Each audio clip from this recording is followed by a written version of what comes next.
계신 곳에 우리 인도하여라. 이 찬양은 마태복음 2장 1절, 오늘 우리가 말씀을 생각할 그 부분에 있는 말씀이에요. 그 말씀을 중심으로 이 곡을, 이 가사를 썼습니다.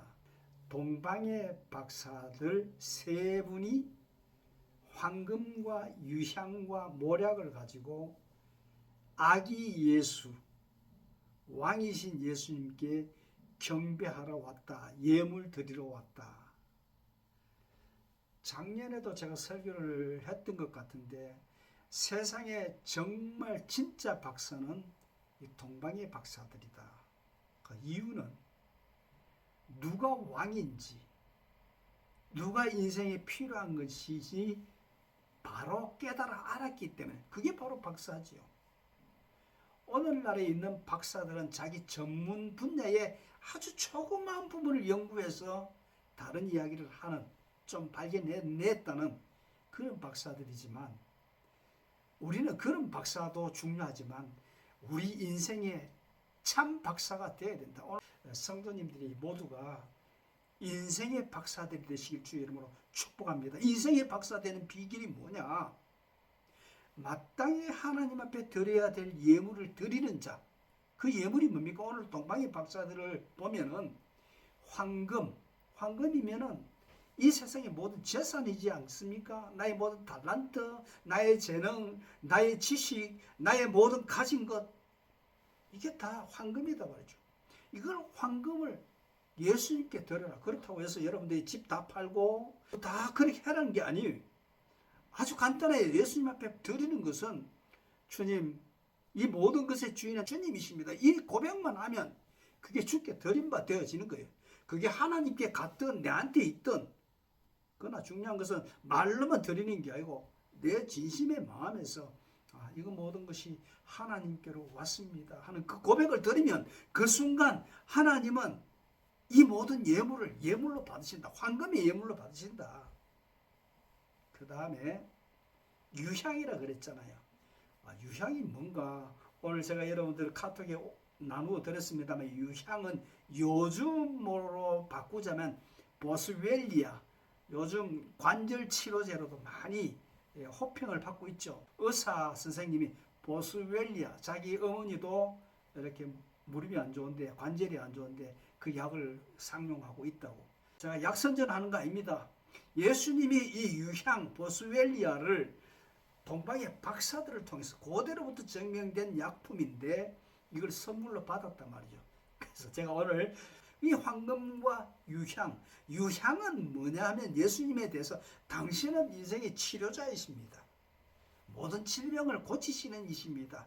그런 의미를 담아서 동방의 박사들이, 이 동방의 박사들은 어디서 오느냐? 저 동방의 페르시아 지방에서, 한때의 페르시아가 대제국이었지 않습니까?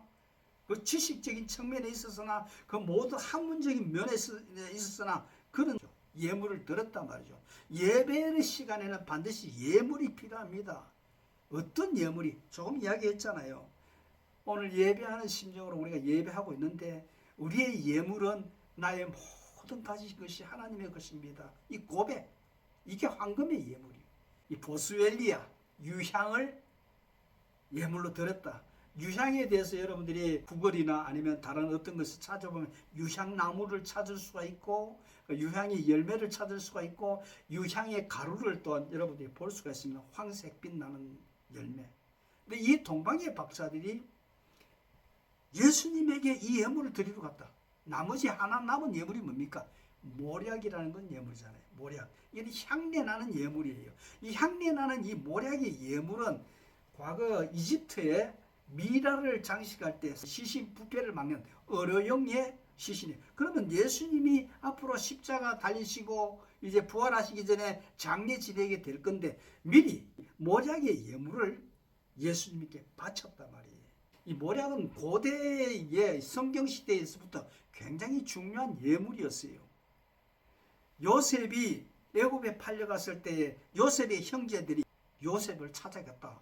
그리고 이 모략이라는 것은 마취성 효과도 있어가지고 예수님이 십자가에 못 박혀 돌아가실 때에 그 십자가의 군병들이 그 솜에다가 모략을 뭉쳐가지고 맛을 보라고 주었지 않습니까? 예수님이 거절하셨죠.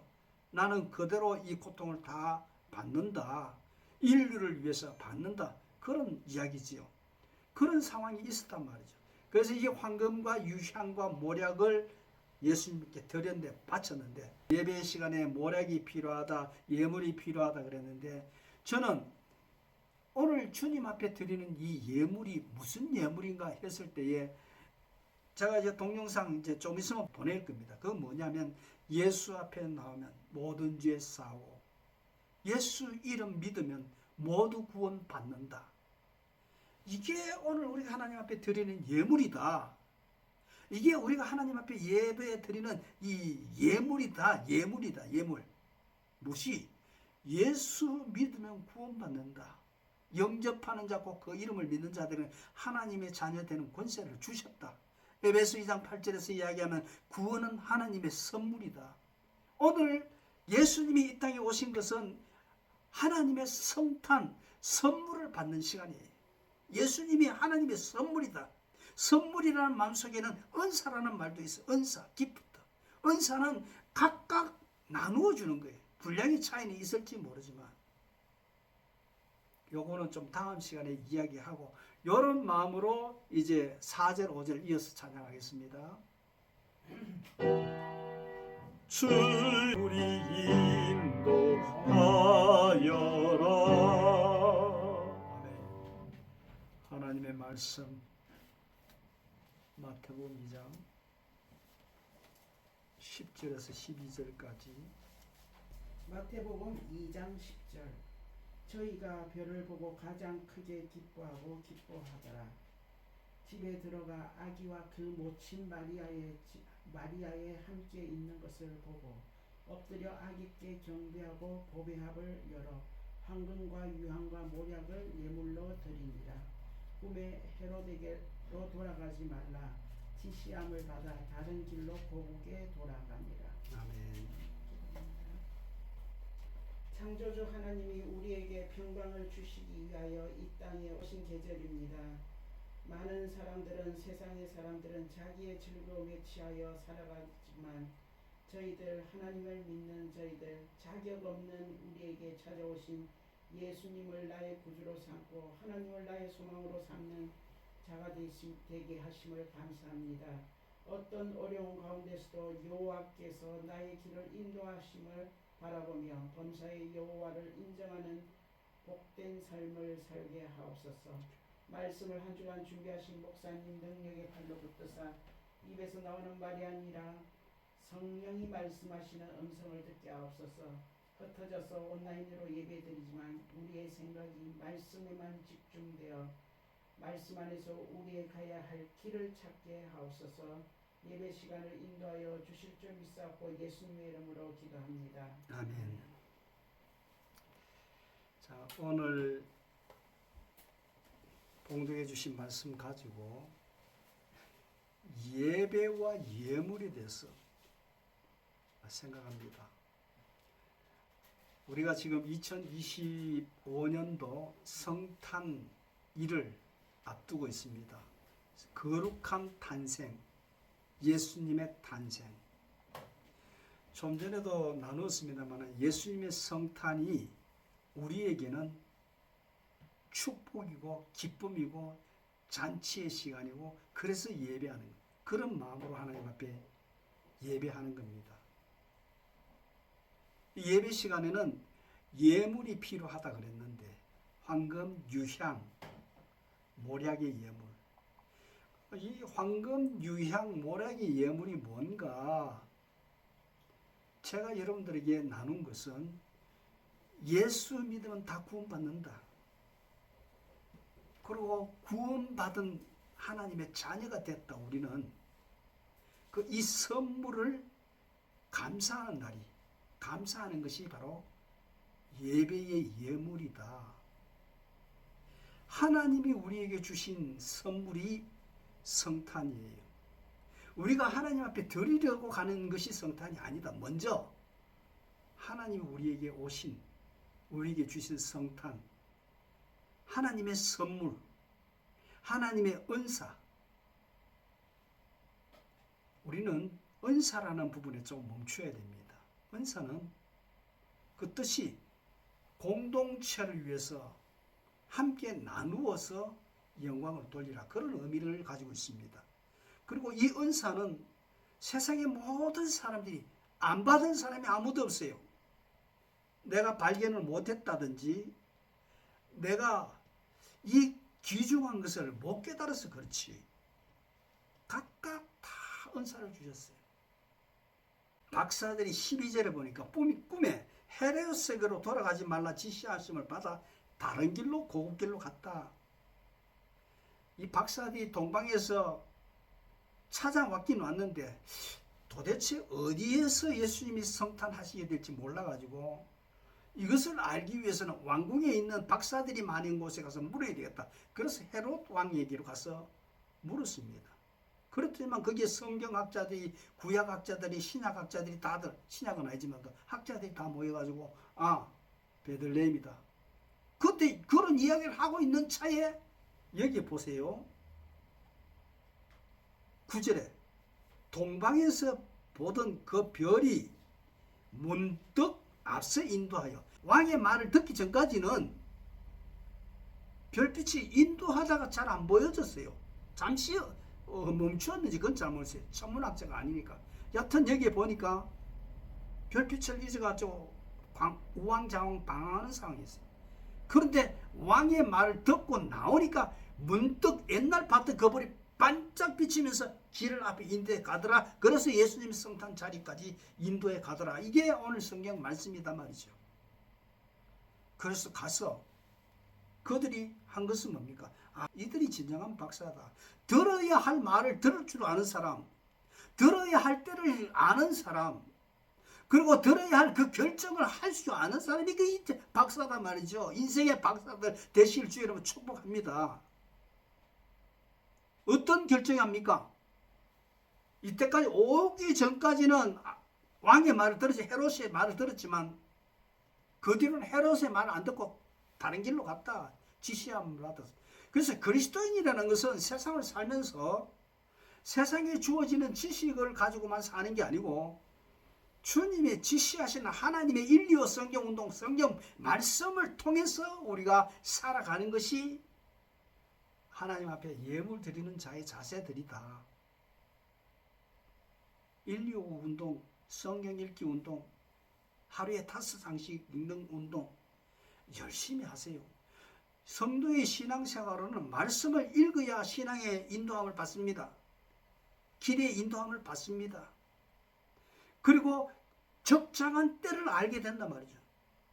세상의 지식과 판단과 결정력으로 하는 그것은 되레 두리뭉실하게는 잡을 수 있지만 정확한 때와 정확한 에너지와 정확한 결단은 기도하는 말씀 가운데 거기에서 결정이 나와져야 성공할 수 있다.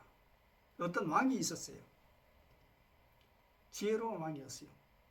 그건 모든 우리 인생들에게 공이 적용될 수 있는 말이에요. 내가 이 땅을 지혜롭게 살 수 있는 것은 있다면 한 3가지만 알면은 지혜롭게 살 수 있겠는데, 첫 번째가 때를 아는 것이다. 지금 내가 있는 이 위치가, 또 내가 어떤 일을 행해야 될 어떤 위치, 그 시간을 내가 아는 것이 가장 지혜롭게 살 수 있는 것이겠다. 지혜. 그 다음에 시간을 아는 것. 그것뿐만 아니라 그 다음에 시간을 알았다면 뭐해? 내 혼자 할 수 없는 일이니까 적당한 일꾼들, 동력자들, 아니면 혼자 할 일인지 같이 할 일인지 이거 결정하는 그런 동력자들이 있어줬으면 좋겠다. 처음에는 뭐라 그랬어요? 때를 아는 거라 그랬죠. 그 다음에 일꾼을 만나는 거라 그랬죠. 일꾼을 안 만나면 혼자 하면 되지. 그 다음에 마지막으로 세상을 지혜롭게 사는 게 뭘까? 적정한 때에 내가 결정을 하고 액션을 취하는 그거 제일 중요하다. 말이 맞는 것 같죠? 맞는 말이에요. 머릿속에 때만 안다고 해서 중요한 게 아니고 옆에 와서 추근거리는 어떤 동력자만 있다고 해서 중요한 게 아니고, 또 때가 모든 게 갖추어졌다 해도 액션을 어느 정도 100%를 할 거냐, 80%를 할 거냐, 50%의 힘을 쏟을 것이냐, 그걸 결정하는 그 지혜가 있으면 인생 성공할 수 있다, 그런 말이 되겠죠. 그래, 오늘 이 말씀 속에 우리는 하나님의 지혜를 여기서 보는 겁니다. 다른 길로 가서 고급길로 돌아갔다. 들어야 할 말을 듣는 자가 박사들이고, 이 박사들이 하나님 앞에 드린 선물이었다. 여러분들, 우리가 인생을 살아가면서 진리가 뭔지에 대해서 철학자들이, 그리고 여러 사상가들이 연구를 많이 했습니다. 잘 들으세요. 예수님이 이 땅에 성탄하셨고, 이 성탄하신 것은 좀 전에 제가 말씀드린 대로 하나님의 선물이다 말이죠. 하나님의 선물인데 어떤 선물이냐? 예수님은 자신을 향해서 이렇게 내가 진리를 정언하러 왔다, 이렇게 진리를. 그러면 예수님이 진리의 정언자다 이 말이에요. 예수님이 이미 진리 자체로 계셨지만도 그걸 정언하시기 위해서, 잘 들으세요. 정언하시기 위해서 이 땅에 성탄하셨다. 그러니까 성탄절을 바라보면서 뭘 봐야 되냐? 진리시네, 빛이시네, 그리고 진리의 역사가 주님과 더불어서 계속 나타나시고 계시네, 그것. 여러분들, 예수님이 진리십니까? 저는 진리입니다. 왜냐하면 그전에는 저는 뭐가 바른 것이고 뭐가 진리인가, 세상의 그 과학자들이나 철학가들은, 물리학자들은 논리와 이성으로 깨달아 가지고 그것이 딱 맞으면 진리라고 이렇게 이야기합니다. 논리, 그리고 그 어떤 과학적으로 증명이 되면 진리다, 이게 진리다, 이렇게 이야기합니다. 그러나 예수님은 그 모든 것들을 뛰어넘어가지고, 잘 들으세요, 내가 진리야. 이거 받아들이는 사람하고 받아들이지 않는 사람하고, 받아들이고 보면 진리가 보이기 시작합니다. 내 음성을 깨닫는 자가 진리를 깨닫는 자이다. 다시 다른 말로 말하면 진리를 깨닫는 방법은 하나님의 말씀을 읽는 것이고, 말씀을 듣는 것이고, 주의 음성을 듣는 게 진리를 깨닫는 방법이다. 이 진리를 깨닫게 하기 위해서 성령님이 우리에게 깨달음을 계속 준단 말이죠. 계속. 그래서 우리 모든 성도님들이 왜 자꾸 말씀을 읽자, 가자, 이 진리의 말씀을 받고 이 진리의 말씀을 영접하고, 하나님의 선물이잖아요. 이 예수님의 성탄은 여기에 우리에게 구원의 방법이요, 구원. 예수님을 받아들이면 구원이다 말이죠. 왜? 다른 방법으로 구원 안 되니까. 예수님이 오셨다. 이게 구약시대부터 쭉 해왔고, 신약시대 결정적 갈라디아 4장 4절에 때가 참에 와서 이렇게 보여주신 것이다 말이죠. 그래서 오늘 이 예배 시간에 우리는 예수님을 영접해야 됩니다. 어떤 영접으로? 박사들과 마찬가지로 황금과 유향과 모략으로 예물을 예수님이 구원입니다 하는 이런 구원과 더불어서 딴 길로 가는 거예요. 이제 세상 사람들 말 안 듣고 하나님의 말만 듣고 말씀의 말만 듣고 쫓아가는 거. 우리가 하나님의 백성으로 경건하게 살아야 된다. 거룩하게 살아야 된다. 이게 하나님께서 우리에게 주신 명령이잖아요. 목적이잖아요. 거룩하게 산다는 것은 곧 하나님 앞에 이 황금과 유황과 모략을 드리는 삶을 말하는 것이고, 황금과 유황과 모략을 드리는 이 삶이라는 것은 곧 진리를 쫓아가는 삶일 뿐만 아니고 거룩하게 살아가는 것. 거룩하게 산다는 건 뭐냐? 죄짓지 않고 산다는 이런 이야기돼요. 다른 말 듣지 말고 주의 말씀을 우리가 들으러 가자. 말씀으로 앞으로 나가자. 뿐만 아니라 마리아가 예수님을 잉태했잖아요. 처녀의 몸에. 그것도 10대에 예수님을 몸에 잉태를 했단 말이죠. 자, 이걸 잘 새겨서 들으셔야 합니다. 이걸 그대로 하면은, 그러면 그때 정상적인 사회 속에서 마리아는 비정상인이 되는 거예요. 우리는 정상인이나 장애인이나 똑같이 사랑하고 인격적으로 봐야 될 그런 명령을 받고 있는 자들이에요. 영주권자나 또 아직까지 영주권을 받지 못했던 그런 뭐 어떤 이민자들이나 아니면 불리한 상황에 있는 자들도 똑같이 사랑하고 함께 그 일들을 나누는 그런 자들이 돼야 된단 말이에요. 그건 우리의 입장이고. 근데 그런 입장들 속에서 생각했을 때에 객관적으로 봤을 때 마리아는 엄청난 불이익을 감수해야만 했는데 우리가 이런 이야기 할 수 있죠. 마리아 뭐 그렇게 불이익이라고 그렇게 얘기할 수 있냐. 하나님의 몫인데. 그에게 주신 복인데. 그렇게 쉽게 이야기하면 안 됩니다. 그리고 다른 사람의 아픔이나 다른 사람의 고통들을 우리가 볼 때 그거 뭐 하나님께서 그 사람에게 준 하나님의 영광을 받기 위해서 그에게 준 하나의 십자가일 수도 있고 영광일 수도 있는데 그렇게 이야기하면 안 돼요.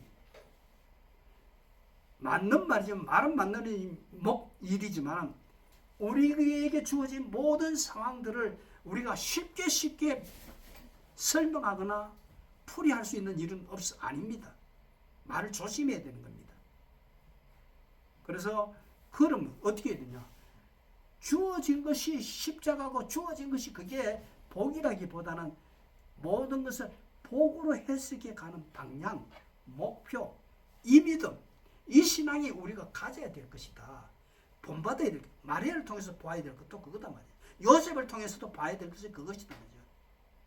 세례 요한의 아버지 사가랴라 세례 요한을 낳을 때까지 벙어리가 되어가지고 말을 못하는 그런 상황이 있었을 때 사람들이 저 뭐 못하네, 야 잘하네 이렇게 쉽게 설명하면 안 되고 종려는 하나님의 영광이네 그렇게 표현해도 안 된단 말이야. 우리가 이 땅을 살아가면서 지금 생각해야 될 것은 뭐냐니까 하나님의 은혜가 내게 구원의 은혜가 있었네. 빛이 비추어졌었네. 선물이 주어졌네. 선물이라는 것은요 그 의미가 대단한 겁니다. 귀한 겁니다. 성탄절 때 가지고 우리가 가족들 간에 선물들도 좀 나누면 좋겠어요. 이게 나눈 것보다도 10원짜리 하나를 나누면서도 마음을 나누는 주님의 성탄을 같이 기뻐하자 하는 그런 게 있으면 좋겠어요. 그리고 이 성탄의 계절에 주님의 성탄을 기뻐하는 마음으로 이렇게 빨간 옷도 있고 그다음 파란 옷도 있고 초록색도 있고 성탄절 계절에 상징의 색깔들이 있지 않습니까? 그게 그리스도인들의 삶의 자세단 말이죠. 저 사람 보기 그리스도인 같네.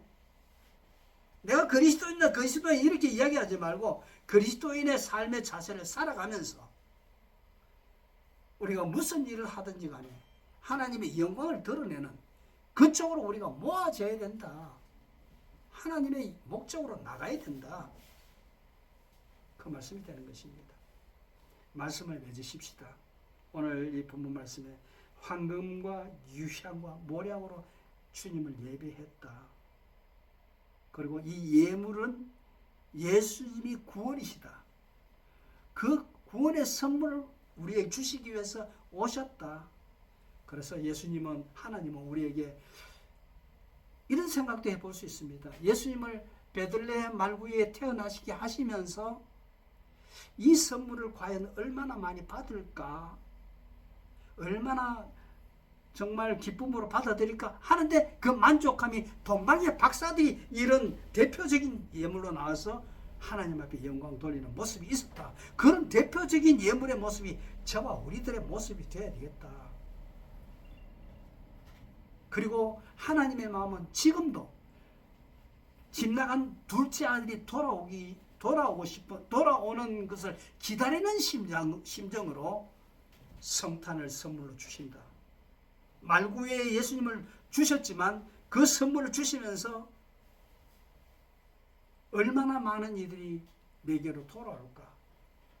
그리고 날이 어두워지면 나가서 저 멀리를 바라보면서 언제나 돌아올까 기다리는 아버지의 심정으로 예수님을 구유의 성탄으로 그리고 인류의 먹이로 십자가의 희생양으로 속죄의 양으로 값비싼 죄값을 치르게 하시는 분으로 들이주셨고 예수님은 기쁜 마음으로 자신을 세상의 제물로 주셨다. 이 주신 그 기쁨들을 마음속에 간직하고 세상 속에 주님이 이 땅을 내가 어떻게 살면 기뻐하시겠는가? 내가 세상을 위해서 어떻게 내어주고 나누면 좋아하시겠는가? 그런 거룩한 삶을 한 주간 계속 묵상하시면서 말씀 앞으로 나가시는 우리 식구들이 되시기 주 이름으로 축복합니다. 기도하십시다. 하나님 아버지 감사합니다. 이 성탄